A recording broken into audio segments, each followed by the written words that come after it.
the silent victory. You won't always get the trophy. You won't always be seen. But you will know, deep down, in a place no applause can reach, you will know whether or not you gave your best.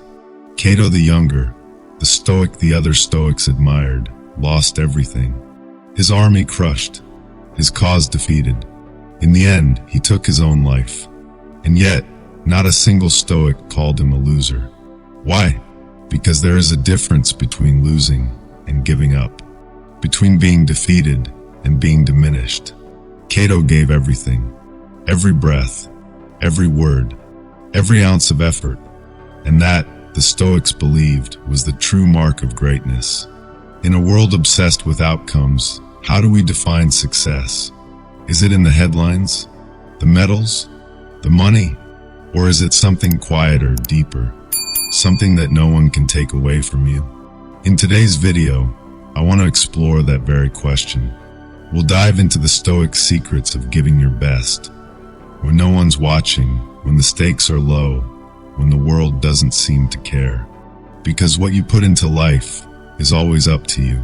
So stay with me, because once you understand this, success will never look the same again. So stay with me, because once you understand this, success will never look the same again. And now let's begin. Join me as we uncover the very first Stoic secret, a quiet, timeless truth that could reshape how you see effort, worth, and what it really means to live with excellence. 1. The Carter question: did you always do your best? There are questions that stay with you for a moment, and there are questions that follow you for a lifetime. In 1946, a young man named Jimmy Carter graduated from the Naval Academy. Bright, ambitious, full of promise. When he applied for the nuclear submarine program, a post of prestige and pressure, he was interviewed by the legendary Admiral Hyman Rickover. The interview was long. They discussed books, science, history, and then, as the meeting neared its end, Rickover asked Carter a deceptively simple question. How did you rank in your class? Proudly, Carter replied, I graduated 59th out of 820. But then came the second question. Did you always do your best? Carter hesitated. His pride faltered. He remembered the late nights he could have worked harder, the mornings he coasted, the assignments he phoned in. No, he admitted. Rickover stood, looked him in the eye, and said, Why not? Then he walked out. That moment never left Jimmy Carter. It haunted him, shaped him, defined him. He later titled his campaign biography, Why Not the Best? A question not about competition, but about conscience. That's the Stoic ideal. Not perfection, not praise, but honesty, integrity, showing up fully to whatever is in front of you. You see, to the Stoics, your only true possession in this life is your effort. Seneca wrote, the man who has done his best has done everything. And Marcus Aurelius reminded himself daily, just that you do the right thing. The rest doesn't matter. So here's a question worth asking yourself, maybe not just once, but often. Did you really give it your best today? Or did you hold something back just in case? Because if you did hold back, ask yourself, why not? And that leads us to something essential. Because there's a difference between chasing perfection and pursuing progress. To understand that, we have to meet someone who lived that pursuit every day, not for glory but for growth. Let's talk about Tom Brady. 2. Tom Brady, obsessed with getting better, not winning. Greatness doesn't always wear a crown. Sometimes it wears a jersey drenched in sweat, a look of quiet focus, and a relentless obsession, not with the scoreboard, but with the next step forward. Tom Brady is often called the greatest quarterback of all time. But that title, that praise, it was never what fueled him. What drove Brady wasn't the ring, the roar of the crowd, or the confetti falling from the sky. What drove him was something simpler, something harder. He wanted to get better. He wanted to shave off milliseconds on his throws, to read defenses a little faster, to lead with more clarity, to recover more quickly, to improve, incrementally, obsessively, consistently. That's what made him great. Not one giant leap, but 1,000 silent inches. Day by day, year by year, a little better, always a little better. This, the Stoics would say, is the true path of excellence. Not outcome, but effort. Not applause, but improvement. Marcus Aurelius put it this way: you should be like the rock the waves keep crashing over. It stands unmoved, and the raging of the sea falls still around it. Tom Brady wasn't chasing victory. He was becoming unshakable. Unshakable in his discipline. Unshakable in his standards. Unshakable in his commitment to growth. And that's the challenge for us. Not to win every time, but to never waste the opportunity to grow. Not to be the best, but to become our best. Because as Epictetus said, first say to yourself what you would be, and then do what you have to do.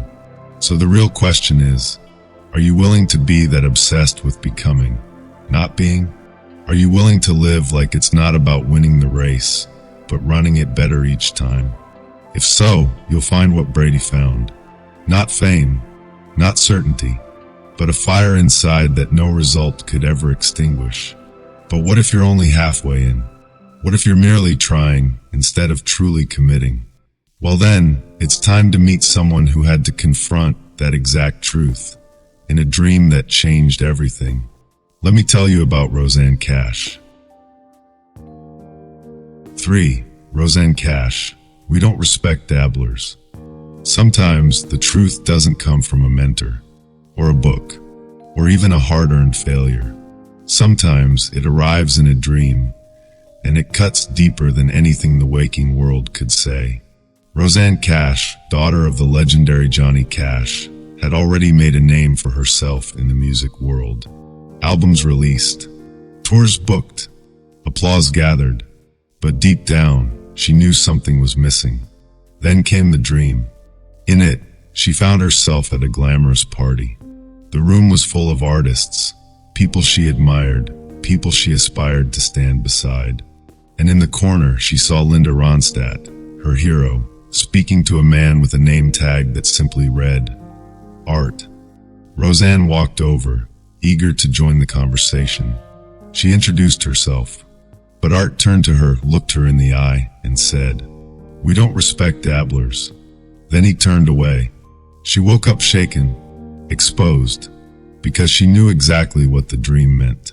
She had been treating her craft like a hobby, not a calling. She was coasting. She was comfortable. She was dabbling. And if Art doesn't respect dabblers, how could she respect herself? That moment became a turning point. She committed fully to her training, to better collaborators, to doing the real work. And what she found on the other side of that commitment wasn't just success, it was transformation. The Stoics understood this resistance all too well. Stephen Pressfield calls it the resistance, the invisible force that tempts us to stay small, to stay safe, to hold back just enough so we have an excuse if we fail.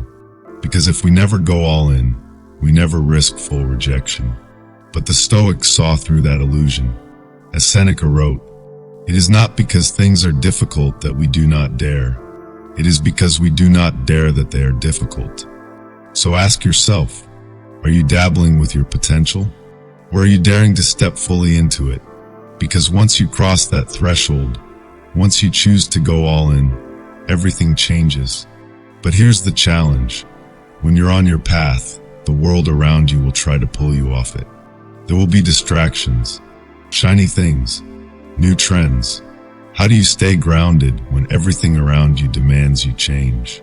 That's what we'll explore next, with one of the most powerful Stoic concepts of all, Eumemia, the tranquility of staying true to your path. 4. Eumemia, the discipline of staying on your path. We live in a world of interchanges, lanes crossing, voices shouting. Everyone seems to be going somewhere fast, and no one seems to know exactly where. But the Stoics had a word for the quiet strength that cuts through this chaos. They called it Eumemia, a kind of inner tranquility. not born from silence or solitude, but from discipline, from staying on your path. Seneca described it as the peace that comes not from retreating to the mountains, but from walking through the noise of life, unshaken. I saw what happens when that discipline is lost. At American Apparel, I watched a company worth nearly $1 billion destroy itself. Not because the product stopped working, not because the market turned, but because the leadership lost sight of what made them great. Instead of staying true to their values, they chased trends. They stopped being themselves and started trying to be Forever 21, Urban Outfitters, H&M. And in trying to be everything, they became nothing. The lesson? If you don't know your path, the world will gladly give you one. And if you don't have the discipline to stay on it, even success will become a distraction. Stoicism teaches us, you must know your principles, you must know what you do well, and most importantly, you must have the courage to say no to opportunities, to applause, to any detour that pulls you away from your true course. As Marcus Aurelius warned, do not be distracted by the paths of those who are hopelessly lost. So ask yourself, what is your lane? And do you have the strength to stay in it when everything around you demands that you don't? Because staying true isn't just a recipe for peace. It's a recipe for power, for clarity, for doing the right thing, not the popular thing. And still, even when you do stay true, even when you pour your heart into your craft, there will be days when the world doesn't care. When your greatest work lines the bottom of a birdcage, like Brad Pitt's first magazine feature. So how do you stay steady then? That's what we're about to uncover. 5. All glory is fleeting, the vanity of recognition. You climb the mountain, you reach the summit, and just as you stretch your hands to the sky, a cloud rolls in and the world forgets. That's the nature of recognition. It shines brightly, just long enough for you to believe it means something. Then it disappears. When one of my books hit #1 on the New York Times list, I felt it. I made it. And then a week later, someone else took the spot. In that case, it was Donald Trump Jr., a man who had, it turned out, bought thousands of his own copies. So what does that say about the list? What does that say about making it? Even Brad Pitt, arguably one of the most recognizable faces on the planet, once walked into a friend's house and saw his first major press feature lining the bottom of a birdcage. That's what fame becomes. That's where glory ends up. The Stoics were never fooled. There's a Latin phrase, sic transit gloria mundi. Thus passes the glory of the world. It's fleeting, it's fragile, and worst of all, it's not even yours to hold. That's why Marcus Aurelius reminded himself over and over, ambition is tying your success to what others say. Sanity is tying it to your own actions.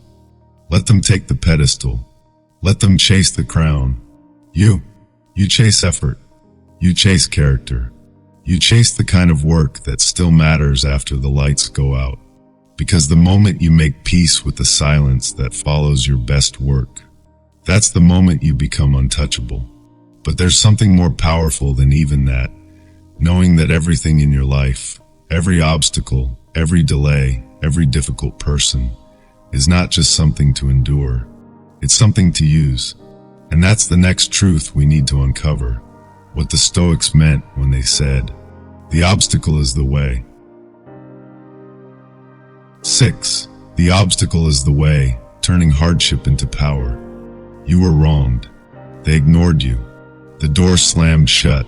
The email never came. The world seemed to move on without you.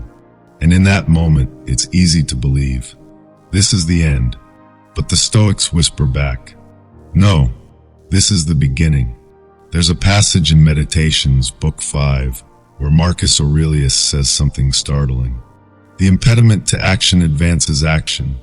What stands in the way becomes the way. Most people misquote it as a feel-good mantra. But if you read closely, Marcus wasn't talking about just any challenge. He was talking about people. Difficult, petty, frustrating people. He says they're like the sun and the wind, uncontrollable, ever present, but also irrelevant. They may slow your actions, but they cannot stop your intentions. Your character, your will, that's your real power.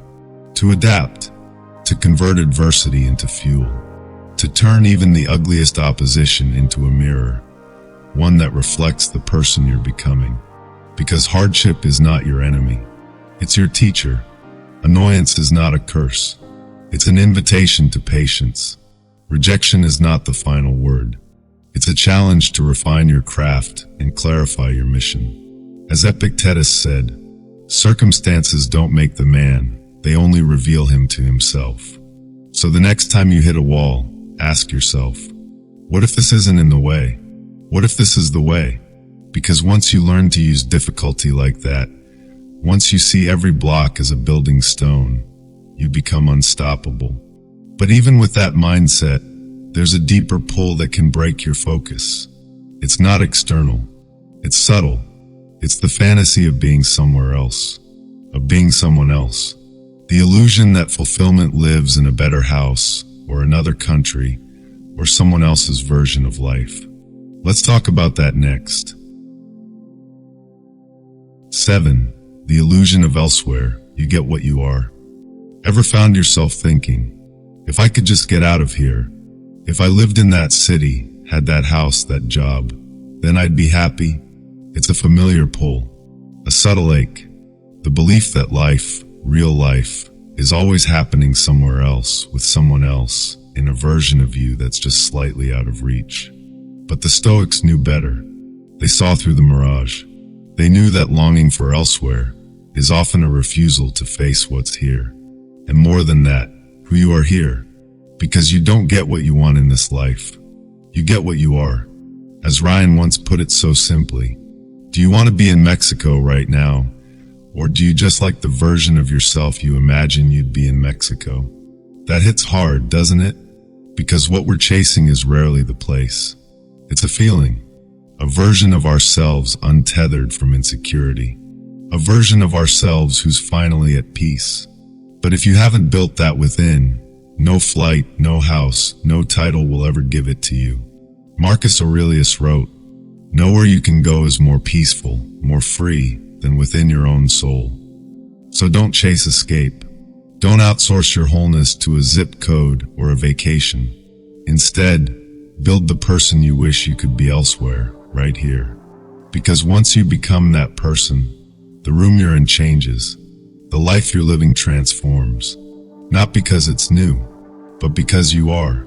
And if you truly embrace this idea, if you commit to being that version of yourself now, then what once seemed like a burden becomes a calling. Even your most difficult relationships, yes, even those people you wish would disappear, are here for a reason. Let's talk about that next. 8. People are a proper occupation, the Stoic approach to relationships. They will interrupt you. They will insult you. They will test your patience, challenge your worth, drain your energy. And yet, according to Marcus Aurelius, they're your purpose. People are a proper occupation. He doesn't say easy occupation. He says proper. Because the truth is, nothing reveals who you really are like how you handle other people. The Stoics believed we were born for each other. Not in the romantic sense, but in the moral sense, in the human sense. We are social creatures, said Epictetus. Political animals, said Aristotle. We are here to do good for one another, even when it's hard, especially when it's hard. So when someone offends you, that's your opportunity to practice patience. When someone disrespects you, that's your chance to hold fast to dignity. When someone disappoints you, that's your test of compassion. Because if your peace depends on other people behaving perfectly, you will never have peace. Marcus wrote in Book 2 of Meditations that each day he expected to meet people who were selfish, deceitful, arrogant, and cruel.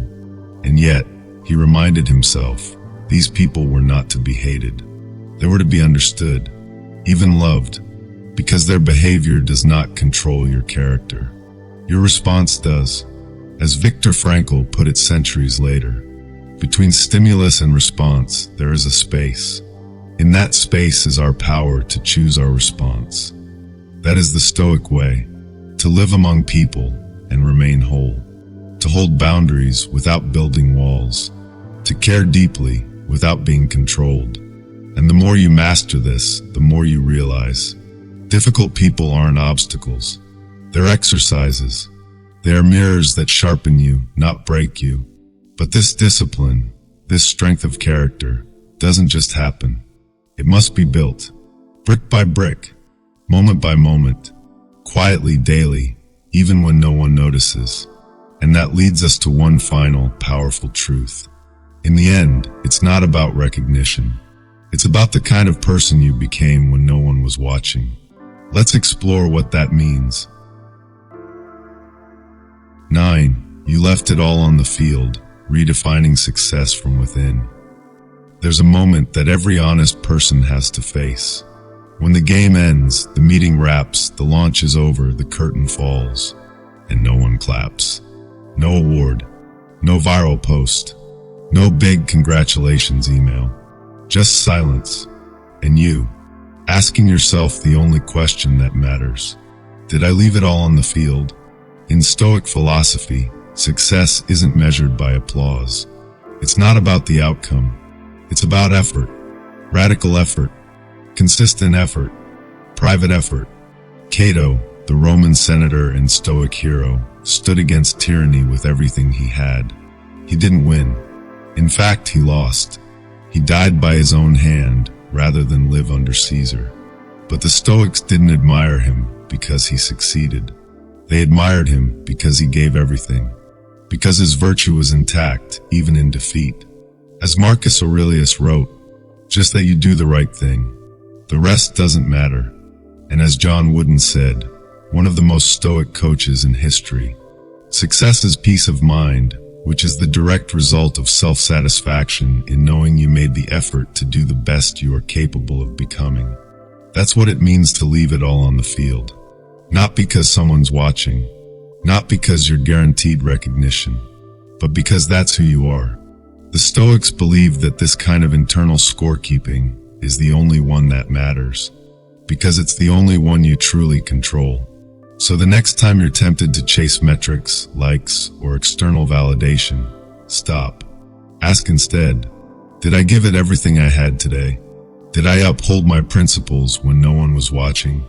Because that quiet sense of integrity, that's freedom. That's success. That's the kind of life that doesn't need to be remembered because it was fully lived. But what if you do all this and still feel that craving to be remembered, to be liked, to be somebody? Well, then you're ready for the final Stoic lesson.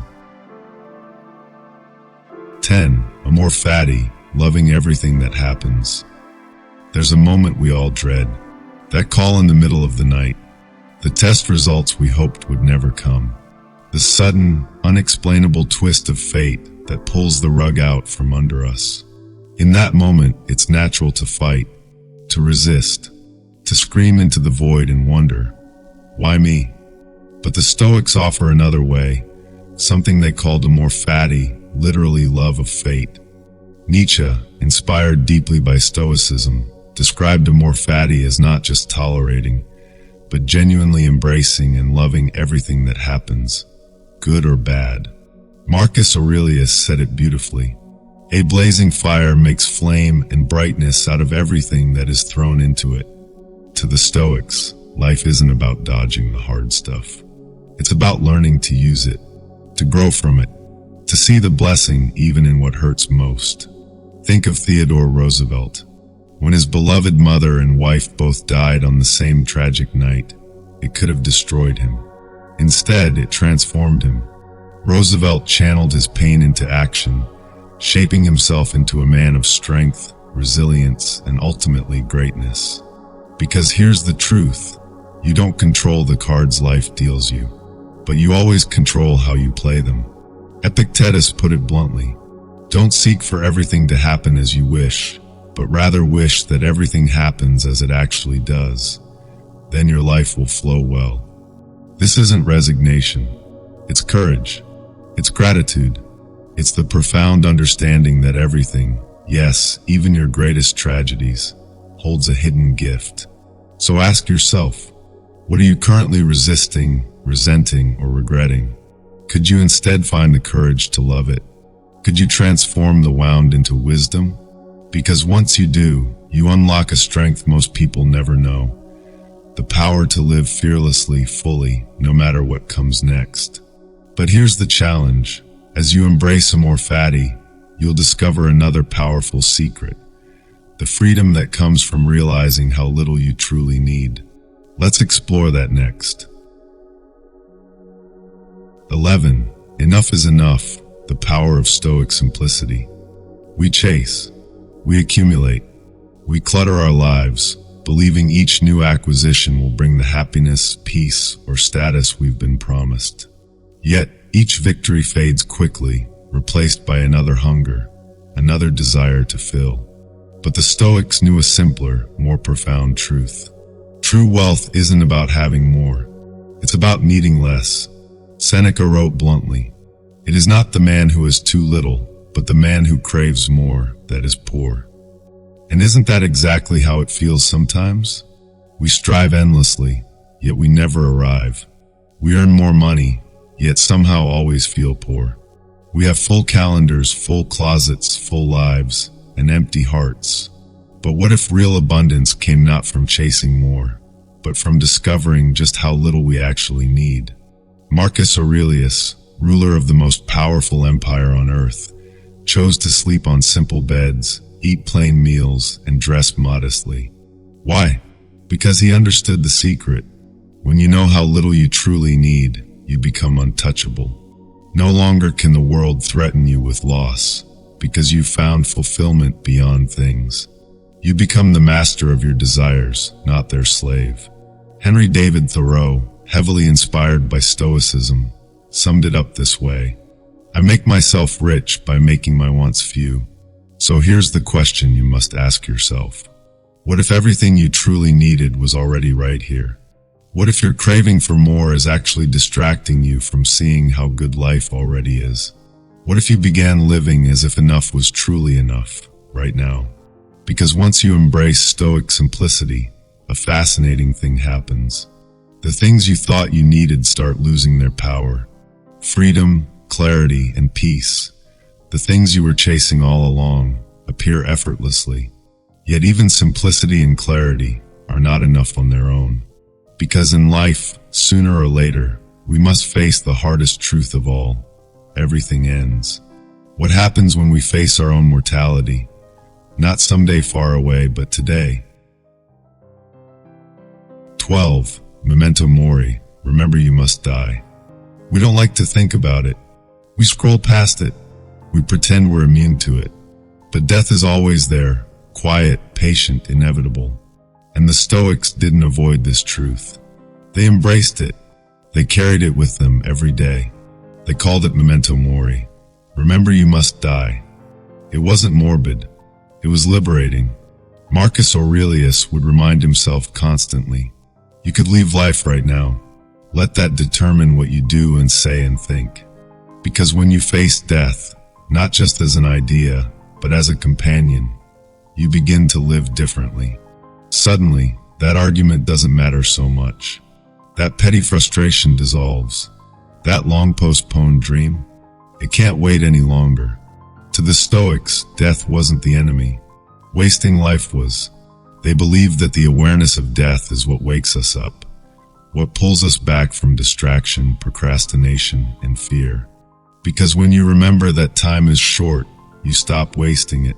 Seneca put it this way: it is not that we have a short time to live, but that we waste much of it. Look around your life. What have you been putting off? What words have gone unsaid? What work, what legacy have you avoided because you assumed there would be more time? Memento Mori isn't about fear. It's about focus. Because when you realize that the clock is ticking, you stop sleepwalking. You start showing up. You live, not someday, but now. And here's the paradox. It's only when you accept your death that you truly begin to live. So carry this phrase with you. not as a curse, but as a compass. Memento Mori. Let it sharpen your decisions. Let it deepen your love. Let it awaken your courage. And yet, even with death in mind, even with effort, integrity, and clarity as your guides, there's one more Stoic secret we must face. One final truth that ties everything together. 13. The inner citadel, building the self no one can destroy. You can lose your job. You can lose your home. You can lose your reputation, your wealth, even the people you love. But there is one thing no one, not circumstance, not betrayal, not even fate, can take from you. Your character, your will, your inner citadel. That's what Marcus Aurelius called it. The inner citadel, a fortress within, built not of stone or steel, but of values, discipline, and deep self-knowledge. It is the part of you that cannot be touched by the world, that stays calm when everything outside you is falling apart, that speaks truth when the world rewards lies, that shows up with courage, even when fear is easier. The Stoics believed that life's greatest task wasn't to build wealth or fame or empires. It was to build yourself, to become so anchored in your principles that nothing, no success, no failure, no tragedy, can shake you from who you truly are.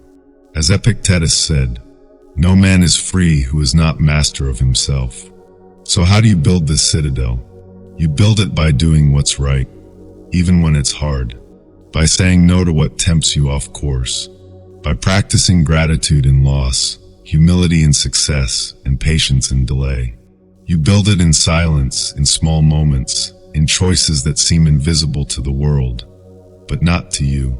Because at the end of the day, this is the final Stoic truth. The world may forget you, but you will remember. You'll know whether you stood tall or shrank, whether you gave your best or coasted, whether you chose excellence or ease. And that knowledge, that unshakable peace, is the prize. It's the reward no one can give you and no one can take away. So build your citadel, brick by brick, choice by choice, live in such a way that no storm, no critic, no chaos can pull you from yourself. Because the goal is not to be remembered. The goal is to live. And if you've come this far, maybe you're ready for something more. Explore the next video. Let's keep building this inner fortress together.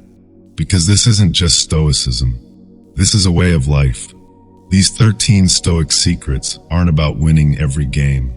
They're not formulas for fame, fortune, or applause. They are something deeper, stronger, truer. They are reminders that you don't control the outcome, but you always control your effort. You can't command the world, but you can master yourself.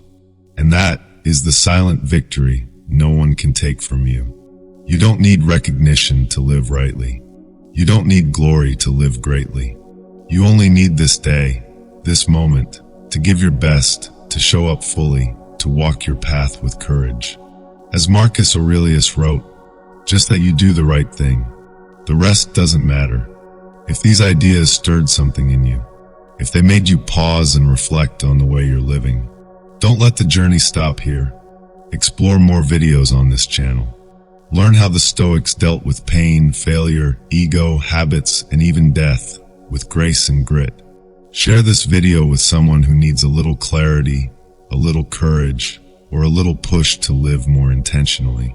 We live in a noisy world, but you can be the one who remains still, the one who chooses depth over distraction, the one who builds an inner fortress, unshakable and real. Thank you for being here. See you in the next video.